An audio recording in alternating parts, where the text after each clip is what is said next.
Алла тағала әркімге кәсіп береді дейді. Ол кәсіпті тастамаңдар дейді. Қазаққа не берді Алла тағала? Қазаққа Алла тағала 4 түлікті берді, кең байтақ жерді егінексін деп берді. Кез келгеніміз айналыссақ, шыдасақ, соның тауқыметіне береке болады. Біз анау шай егіп, кофе егіп қатырмаймыз біз. Алла тағала ол кәсіпті бізге бермеген.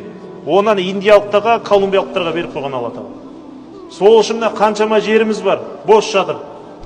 Сол жерге егін ексе, сол жерге мал бақса, соны өсірсе, қалаға кеп сатса, жаңа официант болып күзетші болып жүргенше. Сол үшін құрметті жамағат, адал еңбектен қашпау керек. Қазір малшы таба алмайды ағайындар. Малшылық деген ол пайғамбардың жұмысы. Бізде анау малшы деген бір төмен нетеміз да, өзімізше малшы болудан арыланамыз. Қойшы мал бағам ба деп. Негізінде ең керемет жағдай.